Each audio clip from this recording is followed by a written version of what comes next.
Hello everyone. Last lecture में हमने introduction to BJT पढ़ा, जिसमें हमने बीजेटी को डायोड के साथ कोरिलेट करने की और आप कह सकते हैं कंपेयर कर रहा था। डायोड एक टू टर्मिनल डिवाइस है। P type N type semiconductor को कंबाइन करके डायोड को बनाते हैं। बीजेटी एक थ्री टर्मिनल डिवाइस है जहाँ पर पी एन कन्फिग्रेशन होते हैं, जो हमने लास्ट लेक्चर में देखा था। डायोड को हम एक स्विच की तरह यूज़ करते हैं, जहां हम बीजेटी को डिजिटल इलेक्ट्रॉनिक्स में स्विच की तरह और एनालॉग इलेक्ट्रॉनिक्स में एम्पलीफायर की तरह यूज़ करते हैं। तो यही एक पॉइंट है जो एनालॉग इलेक्ट्रॉनिक्स में, एनालॉग डिज़ाइन में बीजेटी को बहुत वैल्यू देता है, क्योंकि हम बीजेटी को एम्पलीफायर की तरह यूज़ करते हैं। बीजेटी एक करंट कंट्रोल डिवाइस होता है। अभी हम जब कैरेक्टरिस्टिक्स पढ़ेंगे ट्रांजिस्टर की, तब हम वहाँ पर देखेंगे। आगे जब हम एनालिसिस करेंगे, स्मॉल सिग्नल एनालिसिस करेंगे, या फिर कुछ और इक्वेशंस की हेल्प से हम इसको समझने की कोशिश करेंगे कि कैसे इसको करंट कंट्रोल डिवाइस बोला जाता है। 3 terminal emitter, base, collector. Last lecture में हमने ये भी समझा था कि इसे एमीटर क्यों कहते हैं, कलेक्टर क्यों कहते हैं, बेस क्यों कहते हैं, और उनके डिफरेंट कॉन्फ़िगरेशन क्या हो सकते हैं। Common emitter, common base, common collector. ये common emitter, common base, collector क्या होता है, ये हम आने वाले लेक्चर्स में समझेंगे। आज के लेक्चर में हम बेसिकली फोकस करेंगे मेनली ट्रांजिस्टर के करंट्स के ऊपर। दो टाइप की एनालिसिस हम पढ़ते हैं एनालॉग सर्किट्स के लिए, DC analysis and AC analysis. तो जब हमने डायोड के लेक्चर्स पढ़े थे, वहाँ पर हमने ये समझा था कि डीसी करंट और एसी करंट या वोल्टेज को कैसे रिप्रेजेंट करते हैं। तो एक जस्ट रिवीजन के लिए, अगर कैप्स में आप करंट लिख रहे हैं, वोल्टेज लिख रहे हैं, लाइक दिस, सो अगर ऐसे आप करंट को रिप्रेजेंट कर रहे हैं या फिर आप वोल्टेज को रिप्रेजेंट कर रहे हैं, तो ये आपका डीसी नोटेशन है, यानी कि आप डीसी एनालिसिस कर रहे हैं। अगर आप स्मॉल में यूज कर रहे हैं, so this is your AC signal. तो यहां पर आप एसी करंट, एसी वोल्टेज की बात कर रहे हैं। ओके, तो इन दोनों चीजों का ध्यान रखिएगा। यहां आप सर्किट में देख सकते हैं कि आपके ये जो पोटेंशियल आपने अप्लाई किया है, या फिर ये जो करंट है आपका IC, IE, VCB, ये सब कैपिटल में है। तो इट मीन्स यहाँ पर अभी आप डीसी की बात कर रहे हैं, डीसी वोल्टेज, डीसी करंट की बात हो रही है। तो आज हम यहाँ पे अभी कैलकुलेट करेंगे, या आप कह सकते हैं कि हम फाइंड आउट करेंगे रिलेशन IC, IB और IE के बीच में, कि इनमें क्या रिलेशन होते हैं, और किसी भी ट्रांजिस्टर के अंदर करंट किन कंपोनेंट्स की फॉर्म में फ्लो करता है, इस IE और IC के बीच में क्या रिलेशन होता है, और दो फैक्टर जो आपने पढ़े होंगे, अल्फा एंड बीटा। तो इनके फॉर्मूले के बारे में हम समझेंगे कि इनके क्या रिलेशनशिप होते हैं करंट्स के बीच में, जहाँ पे अल्फा को हम कहते हैं बेस ट्रांसपोर्ट फैक्टर। सो आप इसको नोट डाउन कर सकते हैं, ट्रांसपोर्ट फैक्टर। और आइडली इसकी वैल्यू जो होती है वो होती है 1, बट प्रैक्टिकली अगर हम बात करें तो इसकी वैल्यू होती है 0.995। ओके, और दूसरा जो फैक्टर है जो हम पढ़ते हैं जनरली, दैट इज बीटा, उसको हम बोलते हैं current gain factor, current gain of transistor.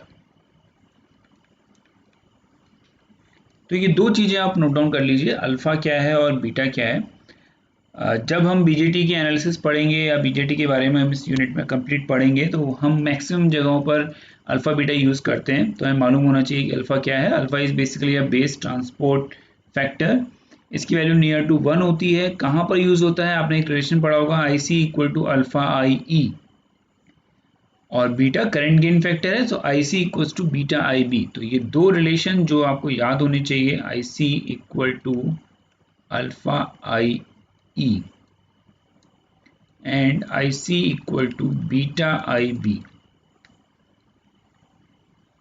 Okay, तो ये दोनों रिलेशन एक्टिव रीजन में काम आते हैं। जब हम इवर्स बॉल मॉडल पढ़ेंगे वहां पर हम क्लियरली समझेंगे इस चीज को कि कैसे रिलेशन फाइंड आउट किया जाता है डिफरेंट करंट्स के बीच में, क्या रिलेशन वो एग्जिस्ट करते हैं। तो सबसे पहले स्टार्ट करते हैं करंट से कि क्या रिलेशन है और ये जो इतने नोटेशंस यहाँ पर लिखे गए हैं उनका क्या मतलब है। Okay, so I hope so आपके समझ में ये बातें आई होंगी जो मैंने आपसे डिस्कस करी कि डीसी करंट एसी करंट को कैसे रिप्रेजेंट करेंगे और अल्फा और बीटा का क्या सेंस है, क्या मतलब है अल्फा एंड बीटा का। ओके, तो चलिए यहाँ पर हम बात कर रहे हैं एक पीएनपी ट्रांजिस्टर की। ओके, सो पीएनपी ट्रांजिस्टर कैसे बनेगा, आप एक P type semiconductor, N type semiconductor और फिर अगेन एक पी टाइप सेमीकंडक्टर को सैंडविच करेंगे। सो ये कैसे बनता है ये सब हम पढ़ेंगे आईसी फैब्रिकेशन वाले यूनिट में, जब हम आईसी फैब्रिकेशन के टॉपिक्स कवर करेंगे। तो अभी फिलहाल हम यहाँ समझते हैं कि एक सिंपल आपने एक वेफर लिया, एक वेफर में आपने मास्किंग करके यहाँ पी टाइप डोपिंग करी, देन यहाँ पर एन टाइप डोपिंग करी और यहाँ पर पी टाइप डोपिंग करके आपने एक पीएनपी ट्रांजिस्टर बनाया।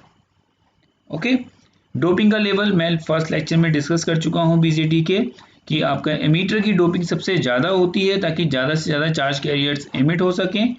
कलेक्टर की डोपिंग उसके बाद और सबसे कम डोपिंग होती है आपके N type means base region की। Okay, so emitter is highly doped. अगर हम एमीटर, बेस और कलेक्टर की बात करें तो एमीटर की डोपिंग सबसे ज़्यादा, देन उसके बाद कलेक्टर की और सबसे लास्ट में बेस की डोपिंग होती है। ओके, तो आइए अब फिगर पे आते हैं। ट्रांजिस्टर को हम एनालॉग सर्किट्स में, क्योंकि हम यहाँ एनालॉग डिजाइनिंग और आप कह सकते हैं इलेक्ट्रॉनिक डिवाइसेस एनालॉग सर्किट्स के लिए पढ़ रहे हैं, तो हम बेसिक अपना फोकस रखेंगे एक्टिव रीजन में, क्योंकि ट्रांजिस्टर एक्टिव रीजन में ही एज अ एम्पलीफायर काम करता है। ओके, सो अगर मुझे अपने ट्रांजिस्टर को एक्टिव रीजन में ऑपरेट करना है तो एमीटर बेस क्या होना चाहिए, फॉरवर्ड बायस। आप लोगों ने बेसिक इलेक्ट्रॉनिक्स में ये कवर किया होगा। और आपका बेस कलेक्टर क्या होना चाहिए, reverse bias. Clear, so emitter base forward bias, base collector reverse bias. अब थोड़ा सा हम इंट्रोडक्शन, अगर हम यहाँ फॉरवर्ड बायस रिवर्स बायस का पढ़ रहे हैं तो जल्दी से एक क्विक रिवीजन करके हम ये चीज़ यहीं पे फिनिश कर देते हैं कि कॉमन का मतलब क्या होता है। तो देखिए, अगर मैं कॉमन बेस की बात करूं, अगर मैं आपसे कह रहा हूं कि मैं एक कॉमन बेस कॉन्फ़िगरेशन यूज कर रहा हूं, तो एक किसी भी ट्रांजिस्टर के 3 टर्मिनल्स होते हैं। ओके, सो बेस, कलेक्टर और एमीटर।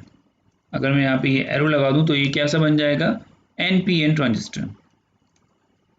अगर मैं पीएनपी की बात करूं तो बेस, एमीटर एंड कलेक्टर, और ये कैसा बन जाएगा, पीएनपी। क्लियर, तो देखिए अगर मैं कह रहा हूं कॉमन बेस कॉन्फ़िगरेशन, तो एनपीएन की केस में क्या होगा, बेस और एमीटर आपके किसकी तरह काम करेंगे, इनपुट। मतलब आप बेस और एमीटर के बीच में क्या अप्लाई करोगे, अपना इनपुट अप्लाई करोगे, और बेस एंड कलेक्टर के बीच में आप क्या करोगे, आउटपुट रीड करोगे। क्लियर, तो देखिए बेस टर्मिनल यहाँ पे कॉमन है, वो इनपुट में भी यूज हो रहा है और वो आउटपुट में भी यूज हो रहा है, तो इसलिए यहाँ पर इस कॉन्फ़िगरेशन को हम क्या कहेंगे, common base configuration. I hope ये बात आपको समझ में आएगी। तो वो टर्मिनल जो इनपुट में भी यूज हो रहा है और आउटपुट में भी यूज हो रहा है, जिसमें इनपुट कॉम्बिनेशन में जिसके अक्रॉस हम इनपुट वैल्यूज अप्लाई कर रहे हैं, और जिस टर्मिनल के को साथ में लेके हम आउटपुट कैरेक्टरिस्टिक्स को देख रहे हैं, वो टर्मिनल आपका कॉमन होगा। क्लियर, तो यहाँ देखिए आपने इनपुट किस किस के बीच में अप्लाई किया है, एमीटर और बेस, और आप आउटपुट किसके बीच में ले रहे हैं, कलेक्टर और बेस। तो यहाँ कौन सा टर्मिनल कॉमन हुआ, बेस टर्मिनल। तो यहाँ बेस को ग्राउंड से कनेक्ट कर दिया है, क्यों? क्योंकि आप अपने पोटेंशियल को इस तरीके से अप्लाई करते हैं कि उस कॉमन टर्मिनल के अक्रॉस का जो पोटेंशियल है वो नलीफाई हो जाए। क्लियर? ओके, सो ये पॉइंट था आपका common emitter, common base, common collector के लिए। अगर मैं कॉमन एमीटर की बात करूं तो अगर मैं एक ट्रांजिस्टर लेता हूं, एक NPN transistor, this one is base, collector and emitter. तो आपने क्या किया, अब आप एमीटर को कॉमन बोल रहे हैं, इसका मतलब आप बेस और एमीटर के अक्रॉस क्या अप्लाई करेंगे, इनपुट, और कलेक्टर और एमीटर के साथ आप क्या लेंगे, आउटपुट। क्लियर? तो देखिए एमीटर इनपुट कॉन्फ़िगरेशन में भी यूज हो रहा है, एमीटर आउटपुट में भी यूज हो रहा है, इसलिए इसको क्या बोला जाएगा, common emitter, common ammeter configuration. I hope ये पॉइंट क्लियर हो गया होगा यहाँ पर।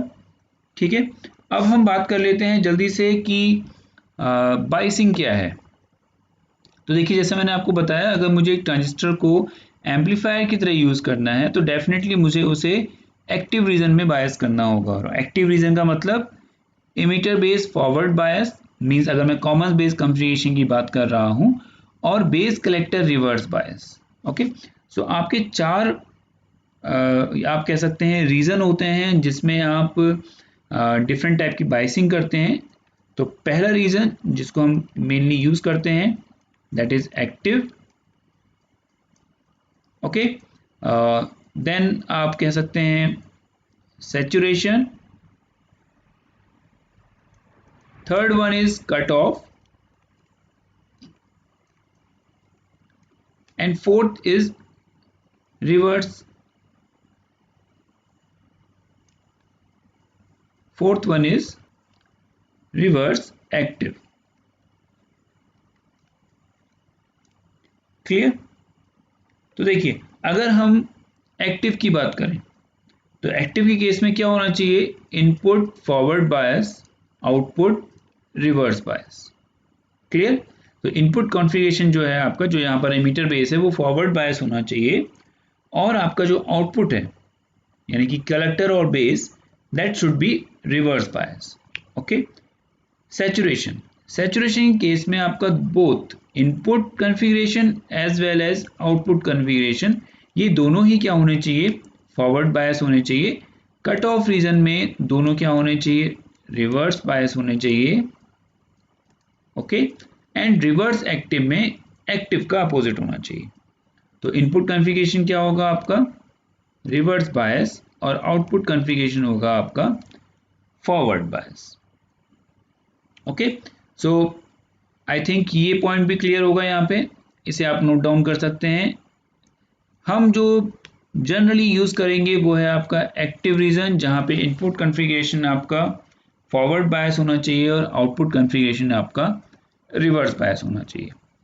तो अभी तक की कहानी आई थिंक आप लोगों को समझ में आई होगी। अभी तक हमने सिर्फ ये चीज़ कवर करी है कि डिफरेंट टाइप के कॉन्फ़िगरेशंस कौन कौन से हैं आपके, common emitter, common base, common collector, उन्हें कॉमन पॉइंट्स क्यों बोला जाता है ये अभी हमने देखा।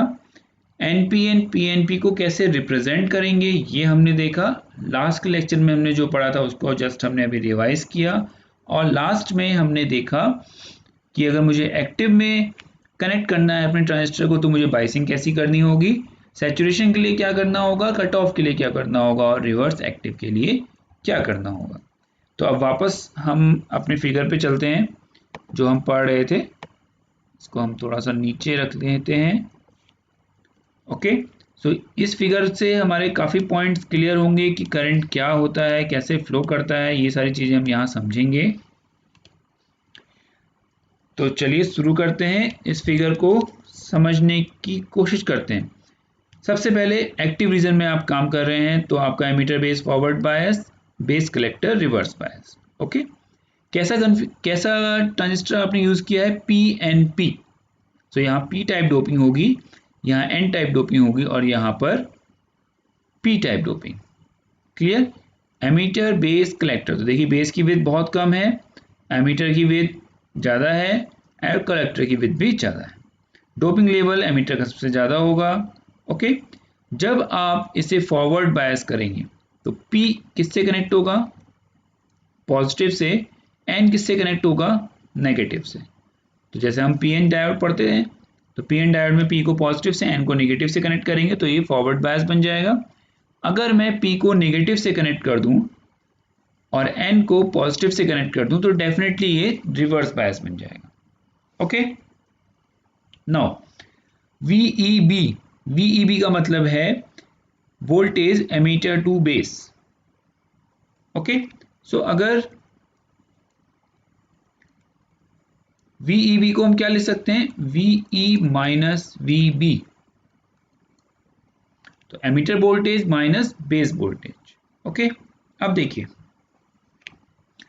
अगर मैं VEB को लिख रहा हूं पॉजिटिव तो इट मींस किसका पोटेंशियल ज्यादा है, डेफिनेटली VE का, क्योंकि VE माइनस VB क्या दे रहा है आपको, एक पॉजिटिव, तो VE का जो वोल्टेज है वो VB से ज्यादा है। अगर मैं लिख रहा हूं VE minus VB is negative, it means definitely VB का जो पोटेंशियल है वो VE से ज्यादा है। ये पॉइंट मैं आपको यहाँ इसलिए समझा रहा हूँ क्योंकि आप डिफरेंट बुक में डिफरेंट नोटेशंस पढ़ेंगे वोल्टेज को रिप्रेजेंट करने के, कहीं पर आप VEB देखेंगे, कहीं पर आप VBE देखेंगे जब आप कॉन्फ़िगरेशंस के इनपुट आउटपुट कैरेक्टरिस्टिक्स को पढ़ेंगे। तो कंफ्यूज मत होइएगा, वहाँ पर सिंपल ये वोल्टेज का डिफरेंस होता है। तो जहाँ भी आपको वोल्टेज ज़्यादा दिखाई दे, डेफिनेटली अगर सपोज यहाँ की बात अगर हम करें तो देखिए पॉजिटिव पोटेंशियल किस पे अप्लाई है, P पे, नेगेटिव पे क्या अप्लाई है, नेगेटिव एन टाइप पे। ओके, सो एमीटर का पोटेंशियल बेस के पोटेंशियल से ज़्यादा पॉजिटिव है, मोर पॉजिटिव है, इसलिए हम कह सकते हैं VEB की वैल्यू यहाँ पर क्या है, प्लस। ओके, सो जो भी वैल्यू आपको गिवन है न्यूमेरिकल अगर आप सॉल्व कर रहे हैं, अगर आपको VEB इक्वल टू 5 वोल्ट दे रखा है तो आप समझ जाइएगा कि VEB इक्वल टू 5 वोल्ट का मतलब ये है कि एमीटर का पोटेंशियल बेस के पोटेंशियल से ज़्यादा है। ओके,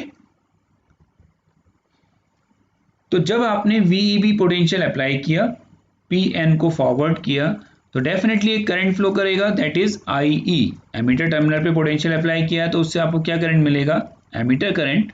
और एमीटर करंट किस किस से मिलके बना है, hole current plus electron current. Okay, so यहाँ पे IHE, तो H इज फॉर होल और IEE small e for electron.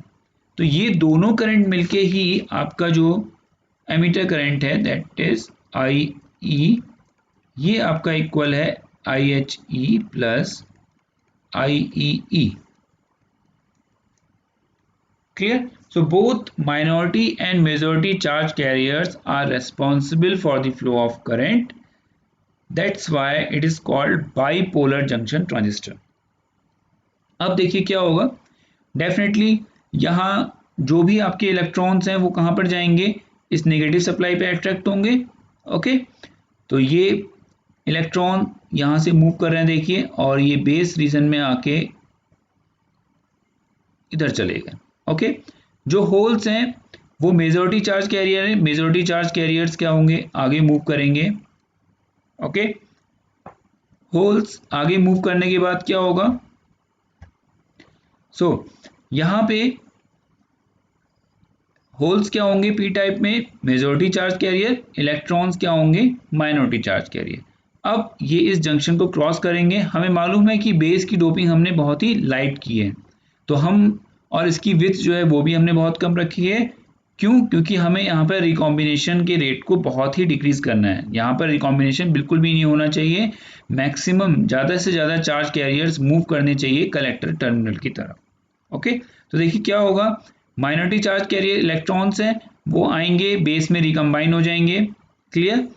But holes जो है वो मेजॉरिटी चार्ज कैरियर हैं, मेजॉरिटी में है तो वो आगे मूव करेंगे, उनका कुछ पार्ट बेस में रिकम्बाइन होगा, लेकिन एक करंट आपका कलेक्टर में भी मूव करेगा।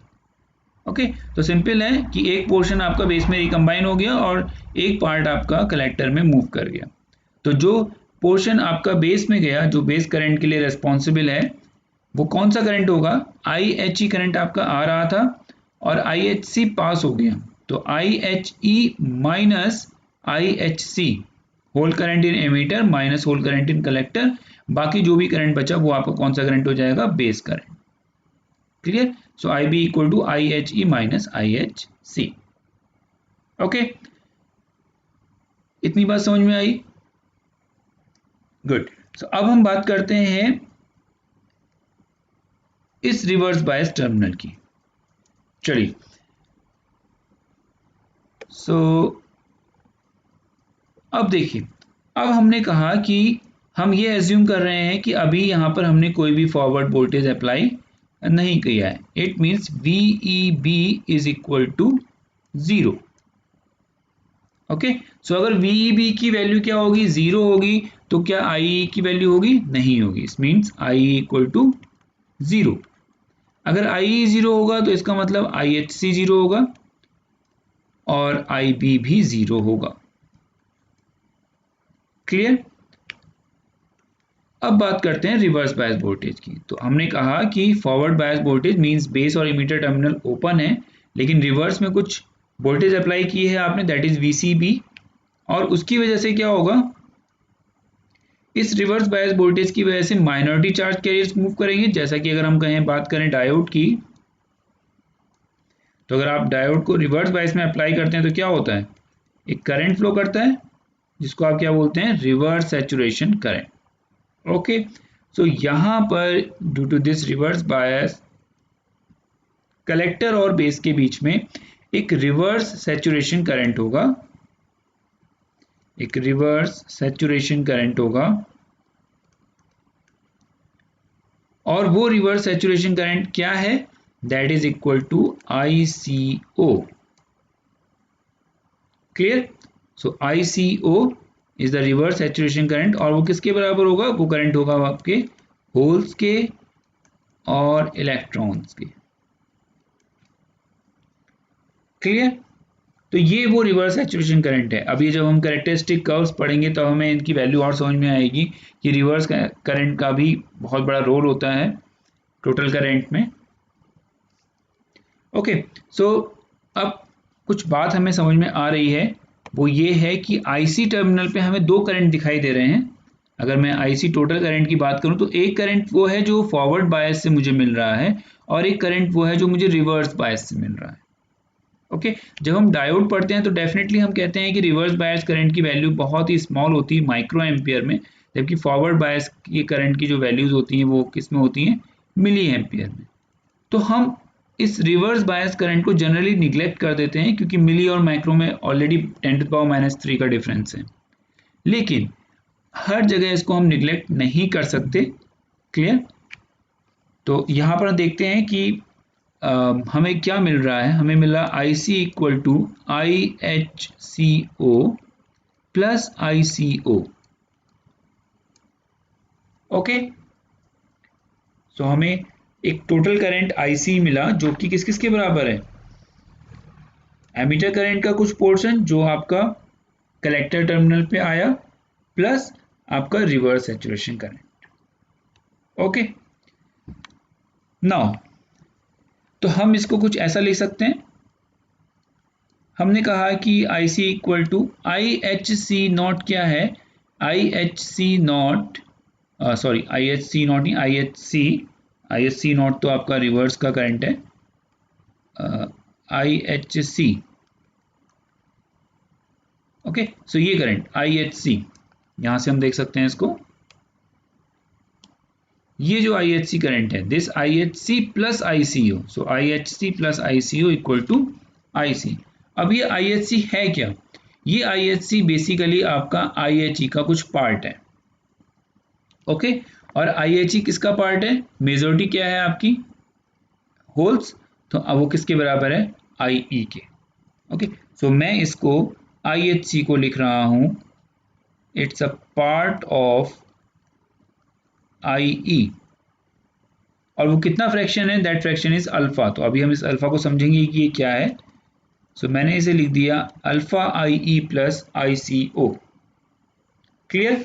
तो मैंने क्या किया, मैंने अपने कलेक्टर करंट को डिफाइन किया, एक बार फॉरवर्ड को कंसीडर किया, दूसरी बार रिवर्स कंडीशन को कंसीडर किया, उन दोनों करंट्स को आपस में कंबाइन किया, ऐड किया, और उसके बाद एक रिलेशन निकल के आया that I C equals to alpha I E plus I C O. Okay, तो देखते हैं इस रिलेशन को आगे सॉल्व करके कि हमें क्या मिलता है। तो सिंपल थोड़ा सा मैथ्स अप्लाई करते हैं और लिखते हैं यहाँ पे आई सी माइनस आई सी ओ। अगर मैं इसको आई ई माइनस जीरो लिख दूं तो आई थिंक कोई प्रॉब्लम नहीं है, आप मेरी बात से एग्री करेंगे, क्योंकि आई ई माइनस जीरो और आई ई में कोई डिफरेंस नहीं होता। लेकिन मैं आपको समझाता हूँ कि यहाँ पर मैंने ऐसा क्यों लिखा है अभी। तो ये एक बहुत अच्छा सा फॉर्मूला निकल के आया है that alpha equal to I C minus I C O divide by I E minus zero. Okay, तो यहाँ पर हम कह सकते हैं कि अल्फा क्या है, एक रेशियो है। अल्फा करंट का एक रेशियो है जो कि हमें क्या दिखा रहा है, that is the fraction of total emitter current. So alpha is the ratio of collector current, that is IC, incremented from cutoff. Okay, so IC minus IC not.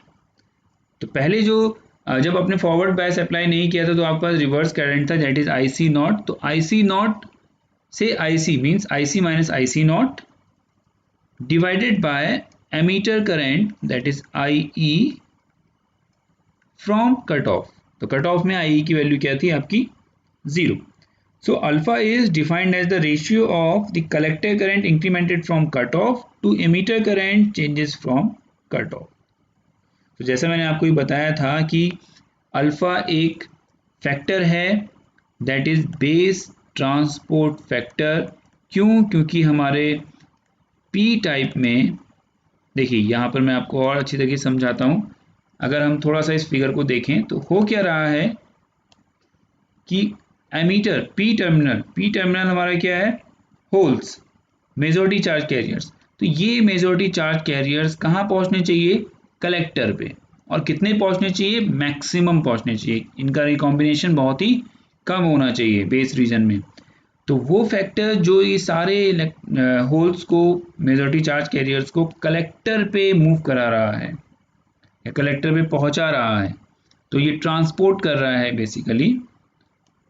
So alpha is a transport factor. Okay, so maximum से maximum charge move करना चाहिए from ammeter to collector. तो that's why alpha की जो value होनी चाहिए ideal condition में वो कितनी होनी चाहिए, 1 होनी चाहिए। बट प्रैक्टिकली सारे चार्ज मूव नहीं करते हैं, तो इसकी वैल्यू आप नियर अबाउट 0.995 कंसिडर करते हैं। ओके, तो बहुत सारे न्यूमेरिकल्स हम इसके ऊपर करेंगे, बेसिक इलेक्ट्रॉनिक्स में आपने पढ़े होंगे। तो आई होप आपको ये बात समझ में आई होगी थोड़ी सी कि अल्फ़ा क्या है, कहाँ से आया। हम पढ़ते हैं कि I C equals to alpha I E, but alpha का रियल मीनिंग क्या है, वो कौन से करेंट्स का रेशियो है। चलिए अब हम इसको थोड़ा सा और एलैबोरेट करते हैं और अच्छी तरीके से समझते हैं कि ये है क्या। तो हम इस इक्वेशन को लेते हैं, that is I C equal to alpha, I को हम क्या लिख सकते हैं, I B plus I C, okay, plus I C O. Okay, no problem.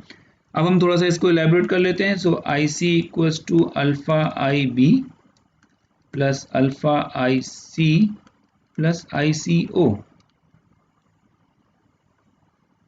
Okay, now इसको उधर ले जाते हैं, I C 1 minus alpha equal to alpha I B plus I C ओ। अब हम आई सी ओ को कैसे डिफाइन करेंगे, देखिए आई सी ओ कौन सा करंट है, जब आपका एमीटर टू बेस ओपन है। ओके, तो ये कौन सा करंट है आपका, collector to base current when emitter is open. यानी जब आपने एमीटर पे कोई भी फॉरवर्ड बाइसिंग नहीं कर रखी है, कोई पोटेंशियल अप्लाई नहीं किया है, तो कलेक्टर और बेस के बीच में जो करंट फ्लो कर रहा है that is basically I C B O. So हम यहाँ पर इसको आई सी ओ को क्या लिख सकते हैं, collector to base current when emitter is open. Okay, तो मैं यहाँ ICO को रिप्लेस कर दूंगा ICBO से। आई थिंक आपको पॉइंट समझ में आया होगा। सिंपल मैंने क्या कहा, मैंने ये कहा कि आपका जो रिवर्स सैचुरेशन करंट है वो बेसिकली है क्या, that is collector to base current reverse bias जब एमीटर आपका ओपन है। ओके, सो ICBO ICEO जो भी टर्म्स आप देखेंगे आप उनको कोरिलेट कर सकते हैं। सपोज मैं यहाँ पे लिख रहा हूँ ICEO, इसका मतलब क्या हुआ, collector to emitter current when base is open. Clear, तो मैंने यहाँ पे इसको लिख दिया ICBO। ओके, सो अब मैं इसे लिख सकता हूँ IC equal to alpha IB divide by 1 minus alpha plus ICBO divide by 1 minus alpha. Clear, okay, चलिए अब देखते हैं। तो एक रिलेशन तो हमने पढ़ लिया, that is IC equals to alpha IE। एक रिलेशन हमने और पढ़ा है, that is IC equal to beta IB। Okay, तो दूसरा रिलेशन हमने क्या पढ़ा है, IC equals to beta IB। तो हम इसको सिंपली सॉल्व कर सकते हैं, कोई इशू नहीं है। IC equals to alpha I को आप देखिए, लिखिए IC equals to alpha IC plus IB, इसको ओपन कर लीजिए, alpha IC plus alpha IB, this is IC, इसको इधर ले जाइए, IC 1 minus alpha equal to alpha IB and IC equals to alpha upon 1 minus alpha IB। Clear, सो ये क्या हो जाएगा, अल्फा माइनस 1 अपॉन अल्फा को हमने एक नया फैक्टर बनाया, एक नई definition the, that is beta. और बीटा हमारा क्या है, करंट गेन ऑफ ट्रांजिस्टर।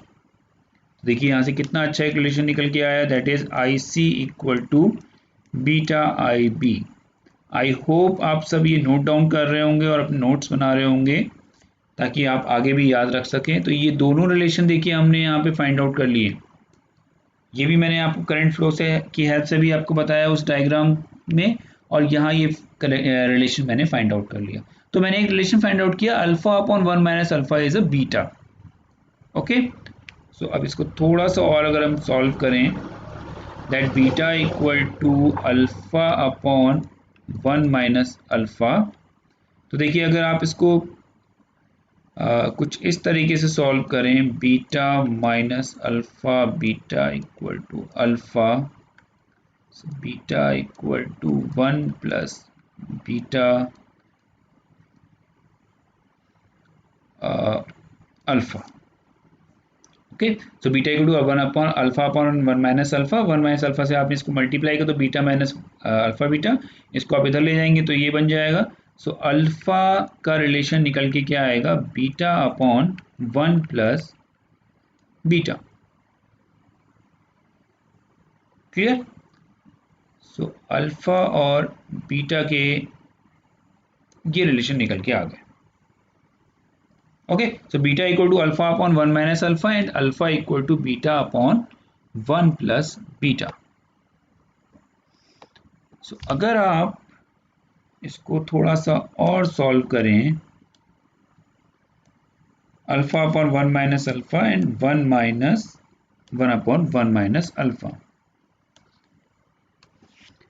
सो देखिए IC equal to alpha upon 1 minus alpha, तो सिंपल क्या हो जाएगा आपका, बीटा IB प्लस थोड़ी सी मैथ्स लगाइए 1 अपॉन 1 माइनस अल्फा। तो देखिए अल्फा की वैल्यू जो मैंने यहाँ कैलकुलेट करी है, यहाँ पे भी पुट करके आप इसको सॉल्व कर सकते हैं। तो ये क्या हो जाएगा, beta equal to beta upon 1 plus beta into 1 upon 1 minus alpha, beta से बीटा कैंसिल, तो 1 माइनस अल्फा की अगर आपको वैल्यू फाइंड आउट करनी है तो ये किसके बराबर हो जाएगी, 1 अपॉन 1 प्लस बीटा की। ओके, सो 1 अपॉन 1 माइनस अल्फा कितना हो जाएगा, 1 प्लस बीटा। तो ये सिंपल कैलकुलेशन है, कुछ नहीं किया। Sorry, so 1 plus beta into ICBO। तो ये एक रिलेशन निकल के आया जो आपने बहुत जगह बेसिक इलेक्ट्रॉनिक्स में, अगर सीरियसली कोई अच्छी बुक्स आपने पढ़ी होंगी, जनरली हम क्या पढ़ते हैं, जनरली हम पढ़ते हैं IC equals to beta I B, okay, IC equals to alpha I, but ऐसा नहीं होता है। इसके साथ एक और फैक्टर होता है, that is 1 plus beta ICBO। तो अब आप IC करंट की वैल्यू ये याद करेंगे, क्लियर। तो जब आप फॉरवर्ड बायस की बात कर रहे हैं तो आपको करंट सिर्फ क्या मिलता है, मींस कहने का सेंस ये है कि आपने कहा कि रिवर्स सैचुरेशन करंट की वैल्यू बहुत ही कम है, ICBO की वैल्यू क्या है, माइक्रो एम्पियर्स में होगी, तो आप उसको निगलेक्ट कर देते हैं। तो अगर जैसे ही आप उसको जीरो करते हैं, नियर टू जीरो करते हैं, तो आपका जो एक्सप्रेशन है वो कन्वर्ट हो जाता है सिंपल किस में, IC equals to beta I B. Clear. तो आज के लेक्चर में मेरा जो मेन फोकस था आपको समझाने का वो यही था, ये करंट की इक्वेशन जो हमने फाइंड आउट करी, IC equals to beta I B plus 1 plus beta into ICBO। तो ये आज के लेक्चर में हमने ट्रांजिस्टर के different current components IC, IB, IE के बारे में डिटेल में स्टडी करी, उनके बीच में रिलेशन फाइंड आउट किया। देन हमने और भी बहुत सारी चीज़ें सीखी इस बीच में कि किस तरीके से हम बायस करते हैं, एक्टिव रीजन बायसिंग क्या होती है, रिवर्स एक्टिव क्या होता है, अगर मुझे सैचुरेशन में ऑपरेट कराना है ट्रांजिस्टर को तो मैं किस तरीके की बायसिंग करूँगा, डिफरेंट कन्फिगरेशंस क्या होते हैं ये हमने पढ़ा यहाँ पे, ओके। उसके बाद हमने डिफरेंट करेंट्स के बारे में पढ़ा, इस सर्किट को हमने एनालाइज किया और हमने लास्ट में एक करंट का रिलेशन फाइंड आउट किया जो कि आपका था IC equal to beta I B plus 1 plus beta ICB। I hope आपको ये इक्वेशंस समझ में आई होंगी, करंट की इक्वेशंस कैसे बनती हैं, क्या रिलेशंस होते हैं अल्फा बीटा के बीच में, ये सब हमने पढ़ा।